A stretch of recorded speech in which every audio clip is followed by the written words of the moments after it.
Initially, this Supreme Court case excited me. Would we get an opinion from the court about the constitutionality of excluding religious organizations from tax-funded programs? However, as is usually the case, digging into the details revealed more of a mess than an opportunity. So we'll discuss that next on the Constitution Study. One thing you have to know wherever you make your stand came from a long through line of everyday Americans. Hello there, everyday Americans. Paul Engel here once again with the Constitution Study, where we read and study the Constitution and we teach the rising generation to be free. I am glad you could join me today.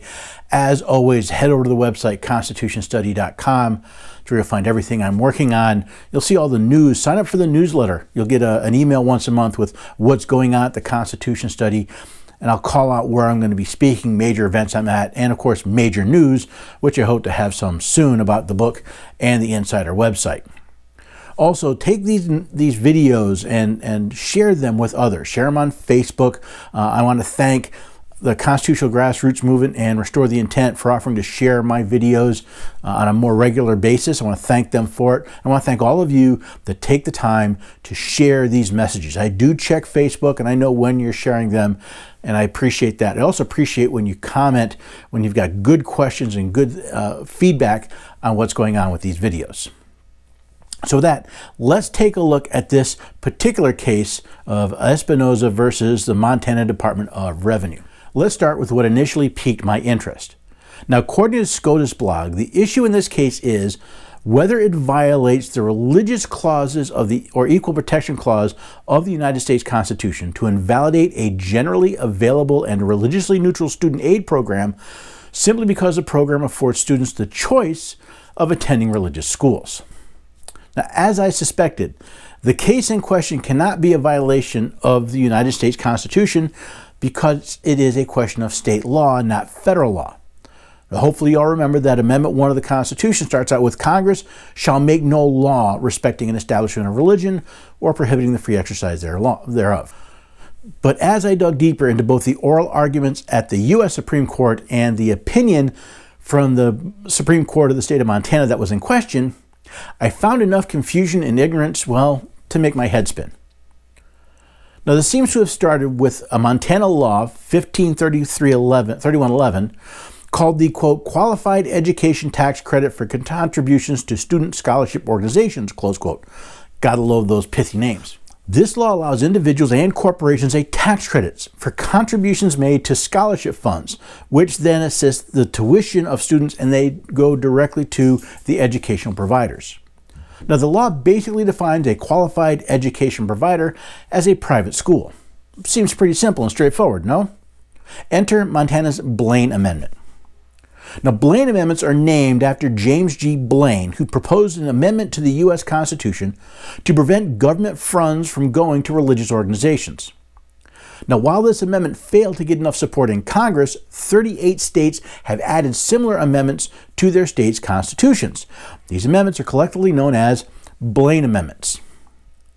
Now, Article 10, Section 6 of Montana's Constitution reads, quote, the legislature, counties, cities, towns, school districts, and public corporations shall not make any direct or indirect appropriation or payment from any public fund or monies to any grant of lands or other property for any sectarian purpose, or to aid any church, school, academy, seminary, college, university, or other literary or scientific institution controlled in whole or in part by any church, sect, or denomination. Now, believing the tax credit law as written by the state's legislature violated the state's Blaine Amendment, the Montana Department of Revenue adopted what they called Rule 1. This rule added to the legislature's definition of a qualified education program an exception for any religiously affiliated school. A, quote, qualified education provider has the meaning given in 1533-102 and pursuant to 1530-3101 may not be a church, school, academy, seminary, college, university, literary, or scientific institution, or any sectarian institution owned or controlled in whole or in part by any church, religious sect, or denomination, or an individual who is employed by a church, school, academy, seminary, college, university, literary, or scientific institution, or any other sectarian institution owned or controlled in whole or in part by any church, religious sect, or denomination when providing those services for the purpose of one, controlled in whole or in part by a church, religious sect, or denomination includes accreditation by a faith-based organization. Whew. Now, parents of students who attended religious-affiliated schools, well, they sued, arguing that Rule 1 violated the free exercise clause of both the Montana and U.S. constitutions. Now, as I've already noted, this cannot be a violation of the U.S. Constitution since Congress did not make this law, but it is a violation of Montana's Constitution. Quote, "The state shall make no law respecting an establishment of religion or prohibiting the free exercise thereof." Now, does the restrictions of monies donated to a scholarship fund prohibit the free exercise of someone's religion, simply because the donor claimed a tax credit for the donation? Well, no. I would suggest it violates the Establishment Clause, since it is the state determining what beliefs it will endorse by issuing tax credits.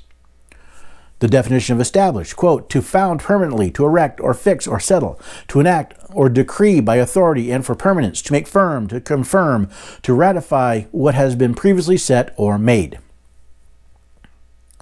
The district court noted that the credits did not involve the expenditure of money that the state has in its treasury. Since the money was not subject to the appropriation of, nor the expenditure by, any money from a public entity, the court found that the tax credit law, as written by the legislature, was not unconstitutional and enjoined the Department of Revenue from enforcing their Rule 1. The district court, however, did not offer any opinion on the constitutionality of Rule 1. The district court's opinion was appealed to the Montana Supreme Court.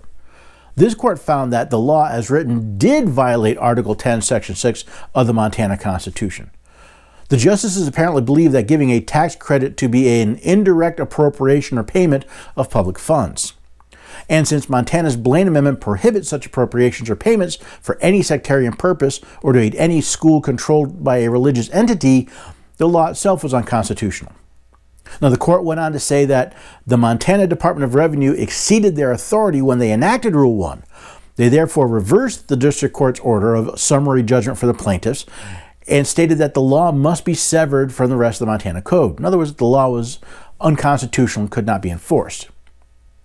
There is one area of the Montana Constitution that the Montana Supreme Court did not use in their opinion. That's Article 5, Section 11.5. Quote, "No appropriation shall be made for religious, charitable, industrial, educational, or benevolent purposes to any private individual, private association, or private corporation not under control of the state." Now, if a tax credit is considered an indirect appropriation for Article 10, Section 6, would it not be considered one for Article 5, Section 11.5? Now, based on the language in Article 5, no appropriation of state funds can be made for any private school. A private school is, by definition, a private association or corporation not under the control of the state. Now, the parents then appealed the decision of the Montana Supreme Court to the U.S. Supreme Court on the grounds that the state's Blaine Amendment discriminated against religious conduct, beliefs, and status. Now, during oral arguments, I read the usual spin and positioning you would expect from lawyers arguing a case and the expected questions from the justices. What I did not see was a single question or statement about the fact that the First Amendment specifically applies only to the U.S. Congress, not to state laws. A case could be made that the state's Blaine Amendment is a violation of the 14th Amendment's Equal Protection Clause, since religious citizens are not afforded the same privileges of access to state funds that other citizens are. But I did not see that made during oral arguments either. As I said at the beginning, this case is a mess. In fact, it exposes the mess of the Blaine Amendments in the states. It shows how many Americans believe the federal government rules over the states. And it shows just how little not only the American people know about their Constitution, but how little the judicial branch of our governments know about the supreme law they swore or affirmed to support. Now, ultimately, this is Montana's problem, and Montana's citizens are going to have to fix it. They must ask themselves whether they want to establish and promote only certain forms of belief or not. If the citizens of the state of Montana want to treat religious people and the organizations they form as second-class citizens, then they should repeal the Freedom of Religion Clause from their Constitution. And if they do not want to establish a secular form of government belief as a state religion, well, then they should remove the discriminatory Blaine Amendment from their Constitution and allow all of their citizens to receive all of the privileges the state offers. Otherwise, they're just hypocrites, trying to have their freedom and restrict it too. So what do you think? Were you even aware of this case? I've heard it discussed on several podcasts about the importance of this important religious freedom case, but as I got into it, as I said, it's a mess. Does your state have a Blaine Amendment? Are your religious citizens kept separate because of the prejudices of 19th century politicians? Better question, do you even know?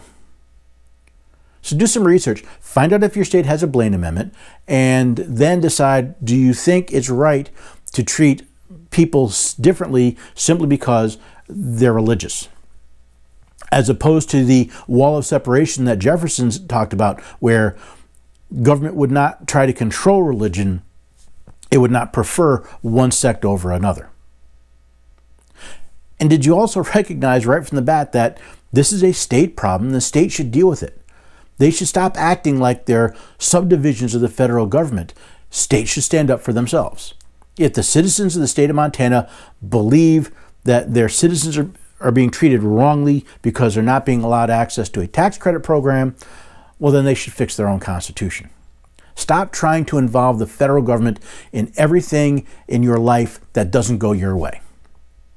So hopefully I got your attention. Hopefully you'll head over to the website, you'll share this information, you'll comment, you'll let me know, does your state have a Blaine Amendment, and are you doing anything about it? You'll also let me know what's going on in your state. Maybe you'll even invite me to come speak to one of your groups, either in person or over the internet. Hopefully, though, you found this educational, you found this informative, and it's enough that you'll come back, and I'll see you again the next time on the Constitution Study. You have to know wherever you make your stand came from